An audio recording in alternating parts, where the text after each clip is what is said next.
Bom dia, pessoal! Senhoras e senhores, sejam muito bem-vindos. Prepare o seu café. Revisão da vida toda. Será que a votação pode começar do zero de novo? É isso mesmo, pessoal. É isso que nós vamos responder neste vídeo.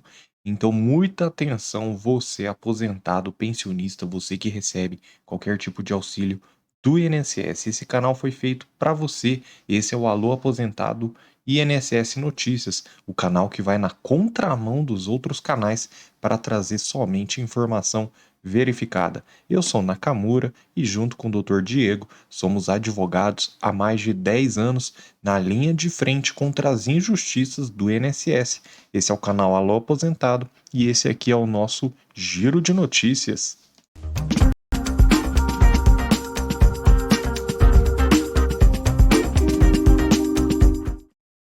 É isso mesmo, pessoal. Vamos responder aqui a dúvida da senhora Joana Silva. Bom dia, doutor Nakamura. Parei de assistir aos outros canais e agora só assisto o Alô Aposentado, pois o senhor é advogado com OAB e pós-graduações. Obrigado, senhora Joana. O senhor atua na linha de frente contra o INSS e isso me dá muita confiança. Olha que legal. Minha dúvida é a seguinte: é verdade que o julgamento da revisão da vida toda pode ser iniciado do zero de novo? Isso seria bom ou ruim? Senhora Joana, deixa eu responder aqui tanto para a senhora quanto para os milhares de aposentados e pensionistas que estão ansiosos com a revisão da vida toda, né? E aí essa resposta já vai valer também para a ação da correção do FGTS, tá bom? Eu acredito que a senhora Joana esteja perguntando porque saíram as notícias aí de julgamentos que vão ser reiniciados, né? Deixa eu trazer aqui, por exemplo, essa notícia aqui do ministro Nunes Marques. Ele pediu destaque em julgamento do passaporte da vacina, pessoal. Isso mesmo. Olha só, eles já haviam conseguido maioria a favor da execução do passaporte da vacina, só que com o pedido de destaque, a matéria será apreciada do zero no plenário físico da Suprema Corte. Eu já vou explicar certinho o que é esse pedido de destaque. Acompanha comigo, pessoal. O ministro Nunes Marques pediu destaque durante o julgamento em plenário virtual sobre a obrigatoriedade do passaporte da vacina para todo viajante do exterior que desembarcar no Brasil. Quando o ministro pede destaque no plenário virtual, o caso é enviado para o plenário físico do STF, recomeçando do zero com a manifestação das partes, voto do relator e de cada um dos ministros. O presidente da Suprema Corte, ministro Luiz Fux, pautou esse julgamento, né? E já havia tido uma votação em ambiente virtual com a maioria de 8 votos a 0. Isso mesmo, 8 votos a 0 formou maioria, nem teria como dar um resultado diferente. Só que o ministro Nunes Marques pediu destaque. Isso fez a votação começar tudo de novo, pessoal. Isso mesmo. Nessa decisão, o Barroso, que votou a favor, declarou que um país como o Brasil, as autoridades enfrentam dificuldades até para efetuar o monitoramento de presos com tornozeleira eletrônica. Então, a quarentena deve ser compreendida com valor relativo e aplicada com extrema cautela, pessoal.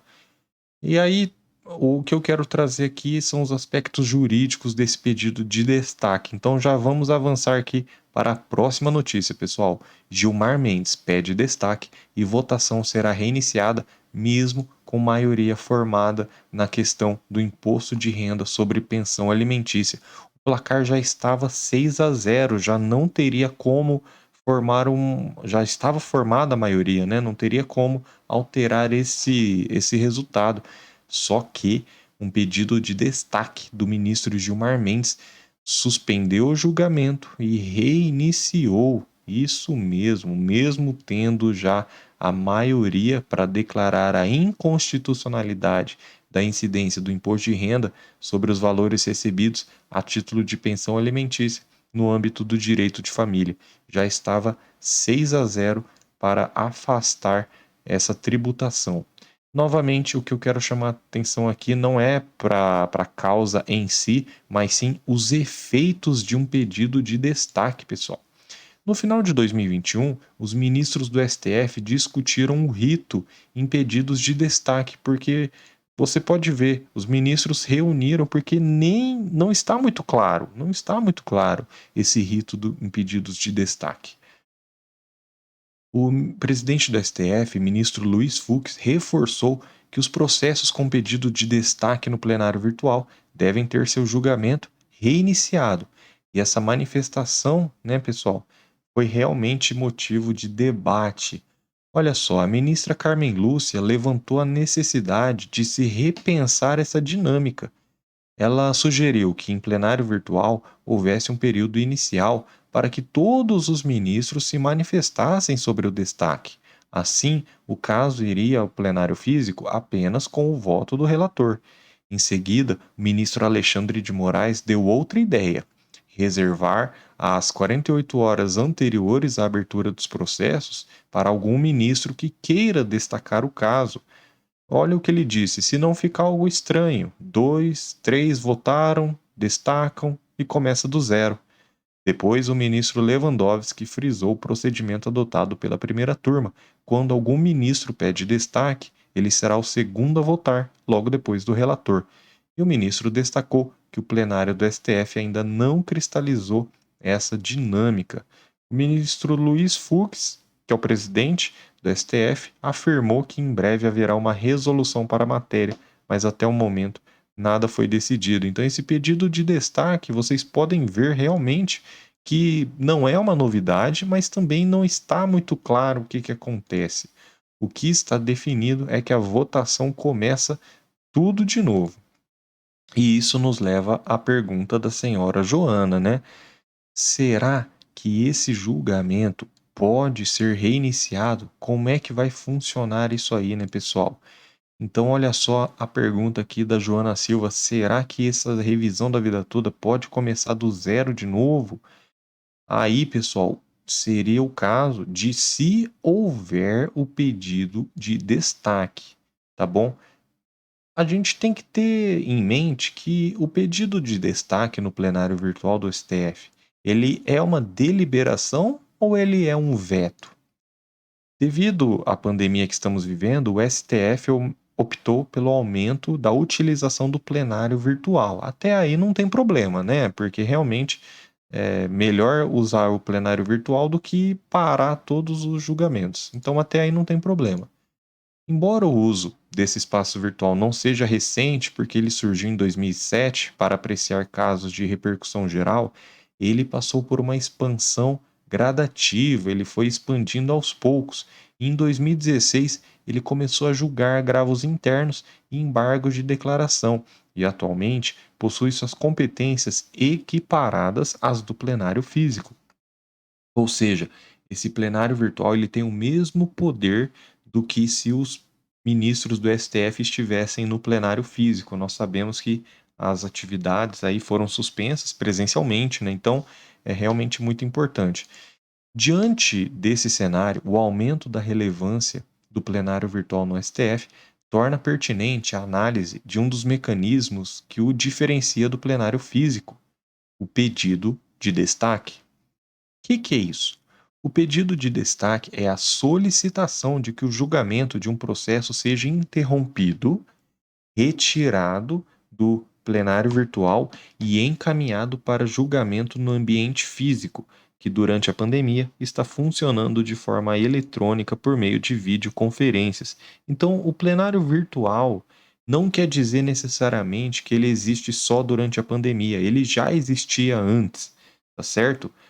O ambiente físico ele está sendo julgado de forma eletrônica por meio de videoconferências. Então, o plenário virtual ele tem ali, você pode depositar o seu voto, só que não vai ter toda aquela discussão que nós estamos acostumados, entendeu? Por isso que nós não vimos os ministros, por exemplo, debatendo a questão da revisão da vida toda, como nós vimos debatendo, vamos, por exemplo, a questão também do direito ao melhor benefício, que esse sim teve discussão no plenário, teve voto, teve questionamentos. Já a revisão da vida toda, nós não tivemos esse tipo de julgamento, tá certo? Então, por exemplo, olha aí na tela, pessoal.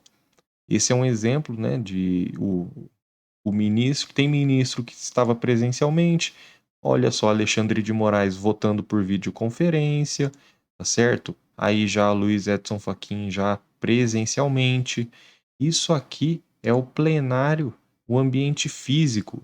Só que isso não quer dizer, por exemplo, vocês viram o Alexandre de Moraes por videoconferência. Isso não quer dizer que é o plenário virtual. O plenário virtual quer dizer que não tem toda essa discussão, tem a votação, tem tudo, né, também feito dessa forma, mas aí existe essa possibilidade do pedido de destaque. E esse pedido de destaque é que pode fazer tudo começar novamente, pessoal. Isso mesmo. Então, olha só. Vocês estão vendo as transmissões do STF e tudo mais, tá certo? O que acontece, pessoal? O artigo 4º da Resolução 642 de 2019 diz que o destaque é realizado por qualquer uma das partes, atenção, desde que requerido até 48 horas antes do início da sessão e deferido pelo relator ou qualquer ministro do tribunal. Depois de destacado, o relator encaminha o processo ao órgão colegiado competente para que ele seja julgado presencialmente. E, além disso, para que o processo retorne a julgamento, é função do presidente do tribunal colocá-lo na pauta do plenário físico. Mas é importante observar que ele não está vinculado a qualquer limite legal quanto a prazo. Vale ressaltar também que, após feito o destaque, o julgamento reinicia-se, de forma que os votos anteriormente registrados são, na prática, desconsiderados, tornando necessária uma nova fundamentação por parte dos ministros, tá certo? Então, isso já aconteceu em diversos outros processos, né? Só que aí que tá, é até 48 horas antes do julgamento, pessoal. Então, o julgamento já foi ocorrendo, já foi acontecendo, tá certo? O problema é que esse pedido de destaque, ele, por um lado, ele mostra-se capaz de contribuir para a produção de um julgamento mais deliberativo, com deliberações, com discussões. Só que é também possível ver que ele pode acabar servindo estrategicamente como uma espécie de poder de veto dos ministros do STF. Por exemplo, se vocês viram que já tinham até formado maioria em um determinado processo, pediram destaque e aí começa tudo de novo, isso aí pode ser até um poder de veto. Né? O ministro do STF pode pensar: eu vou perder na minha tese, então vou começar aqui tudo de novo. No que toca à primeira dimensão do poder de destaque, é preciso reparar como a atual configuração do plenário virtual tem sido criticada por individualizar o Supremo, uma vez que ela prioriza a celeridade e a simplificação do julgamento em detrimento do debate no colegiado, né? Então não tem todo aquele debate. O plenário virtual apresenta-se como um ambiente marcado por decisões de argumentação sucinta, argumentações curtas, com poucas referências doutrinárias e onde a fundamentação do voto dos ministros, exceto a do relator, não pode ser acompanhada em tempo real e tampouco acessada pelo público até constar no site do STF. Nesse sentido é que o pedido de destaque é capaz de reduzir os obstáculos em certas circunstâncias, já que a transferência do processo para o plenário presencial possibilita aumentar a troca de argumentos, informações sobre o caso, intensificar a atenção e engajamento dos ministros quanto a ele. Outro fator a ser observado é a capacidade de utilizar esse poder de maneira estratégica como uma forma de veto.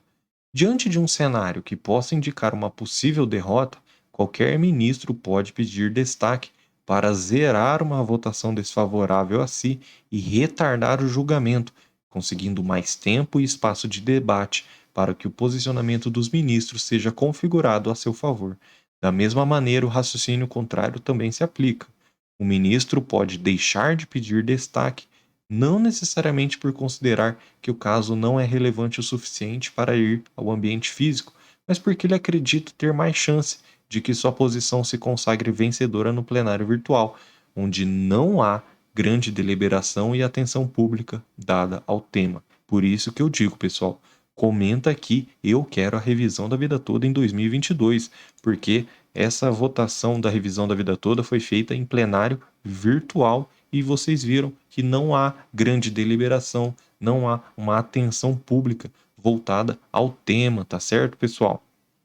Muito bem, então, nesse aspecto que o pedido de destaque, ele, ele é parecido com o pedido de vista, mas é o que eu falei, ele tem essa consequência de começar tudo de novo, tá certo, pessoal? Isso já foi feito em diversos processos e agora vamos para a voz do aposentado, a senhora Marise Serafim.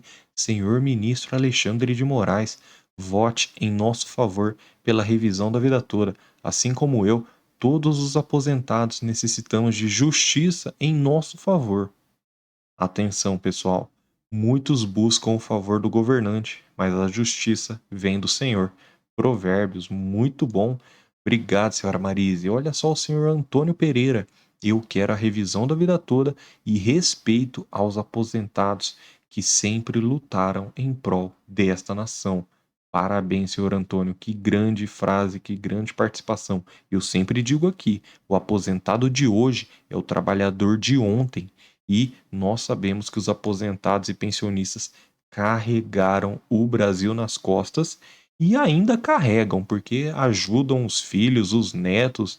Muitas vezes é o aposentado que está bancando a casa, pessoal. Então, comenta aqui, eu quero a revisão da vida toda. E olha só a participação da senhora Glória. Eu faço parte desta luta. Eu quero os meus direitos em nome do Senhor Jesus. Amém, senhora Glória. E comenta aqui, pessoal, se você está assistindo até aqui. Eu faço parte desta luta. Aí eu vou saber que você está assistindo os nossos vídeos até o final. E se você ainda não pediu a revisão da vida toda, eu já vou deixar aqui, pessoal. Primeiro de tudo, eu sempre alerto. Tem diversos profissionais muito competentes por aí. Então, se você já pediu sua revisão, pode ficar tranquilo, continue nos acompanhando. Mas se você ainda não pediu e quer que a nossa equipe te represente, você sente confiança no nosso trabalho, primeiro de tudo eu quero te agradecer e também falar que o nosso WhatsApp está aqui disponível, pessoal. Isso mesmo. Olha só, se você quer o receber, né, o resultado já, só quer enviar os documentos e receber os resultados, então revisão da vida toda, WhatsApp 44 99868 3378. Agora, se além dos cálculos da revisão da vida toda, você também quiser fazer uma consulta diretamente com o Dr. Diego por videochamada, então o número é do escritório de Brasília, DDD 61 98 522 0420. Ambos os números te darão a resposta, tá certo, dos cálculos, e nós não cobramos entrada e nem cobramos porcentagem sobre a sua aposentadoria. O único custo é com o contador especialista, porque aí realmente é um trabalho matemático, né, gente? E o contador, ele é feito para isso, né? Ele que manja dos números, ele que conhece ali, faz todas as atualizações, pega suas contribuições em cruzeiro, cruzado, cruzado novo, vai atualizar os valores, vai corrigir a inflação. Nós sabemos que a inflação voltou, então ele vai trazer a valores presentes corrigidos monetariamente, tá bom? Isso aí dá um baita de um trabalho, mas é o trabalho dele e ele faz esse valor especial tendo em vista essa parceria com o nosso escritório. Então, a grande maioria dos aposentados que entram em contato com a gente ficam até espantados, falando, nossa, doutor, mas é muito barato. Eu procurei um advogado, aquele quis me cobrar R$ 1.000, R$ 2.000. Tem advogado cobrando R$ 4.000 e vocês só cobram esse valorzinho que não é de nada, pessoal. Parcelando fica menos que uma pizza por mês. Pessoal, nós não julgamos o trabalho dos colegas, porque cada um trabalha de uma forma. Agora, nessa questão da revisão da vida toda, nós acreditamos tanto nesse processo que estamos trabalhando dessa forma, tá certo? Lembrando, pessoal, cada um trabalha de uma forma e está tudo bem com isso. Por isso que é o livre mercado, tá certo? Então, se você quer resolver tudo pela internet sem sair de casa, os processos são eletrônicos e não tem audiência, tá certo? Atenção, revisão da vida toda, 44 99868 3378 ou, além dos cálculos, você também quer a consulta?